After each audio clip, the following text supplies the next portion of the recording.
Hi guys, this is your boy Russell, the Love Muscle, and today this is the second day of taking this challenge of filming myself for 30 days, and today is the second day. So karon na mi sa Gutalak. I'm here inside this white room, right? So na-realize na ko guys na it's also important na murag na ako'y something mas sulti every time I film a video, something na kanang valuable, or it doesn't have to be really like nice, but ganahan po ko na ako'y sulti bitaw na every time I talk ko in front of the camera.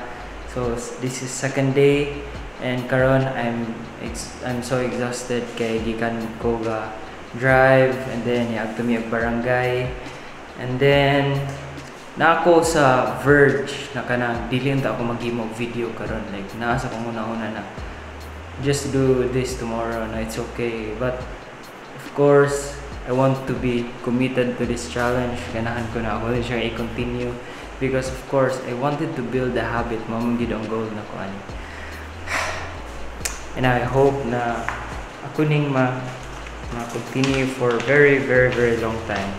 Because yeah, I wanted to revisit those dreams. So karon since usa ko i-topic, so nagtaod po dai kog Starlink, no? So as you can see, taod kog Starlink.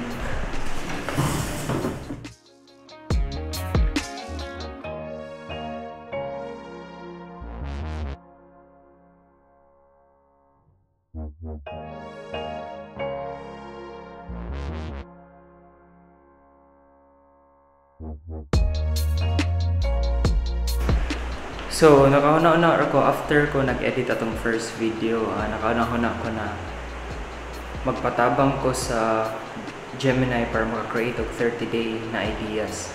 So akong gi-prompted to ako ang life, paano sa ko nag-start sa filming, ang ako ang career, and then I wanted to create a video out of it. So mao ni siya ang unod din sa akong 30 days. So dire ako ang 30-day video topic ideas.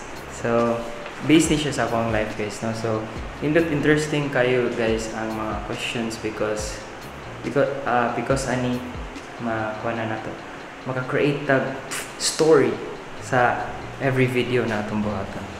So that's pretty nice.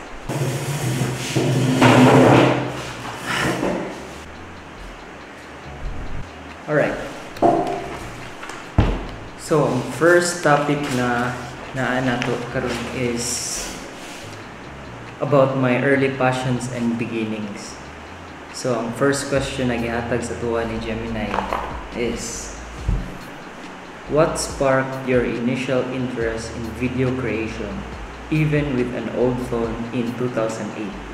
What were those early stunt videos look like? Okay, so to answer this question, actually way back in 2009-2008 akong parents, akong mother ug father, gihatagan ko nila og cellphone na naa siya kanang camera. So I think it was a Chinese or like a China phone na katubitaw magtingog-tingog, but nagamit ato jud guys is katong video mo to na interested din ko kana maka-film ko video, even though na medyo karat-karat siya, but I find that very interesting. So because of that, nag-start ko og kanang film, naghimo-himo mi og film sa akong mga amigo. Ako ma-remember just vividly sa akong una is natoy one time na naghimo mi mga stunt na kanang sumbag-sumbag bitaw na karong if kanang musumbag ako mga amigo sa nawong sa akong amigo, akong i-post ang video.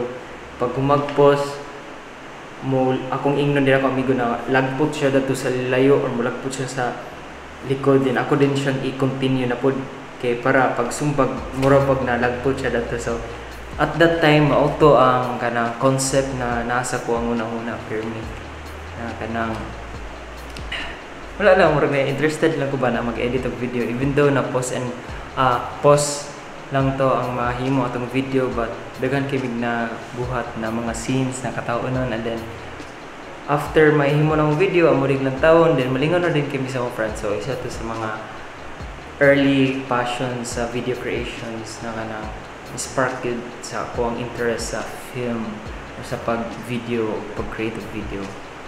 So wala rin. Ito siya guys. So mo to siya. That's the answer for this number 1 question from Gemini. So I think I'll end this video because actually 3 to 5 minutes ramon gid ang goal ani. And yes, right now I showed up and I committed on this day 2. So hopefully to see you guys soon. Tomorrow, day 3. And yes, just stick to those plans, commit to your plans, and someday it will bear fruit. All the labors that you do will bear fruit. Right? I'll leave you here guys. So this has been Russell, the Love Muscle, and God bless.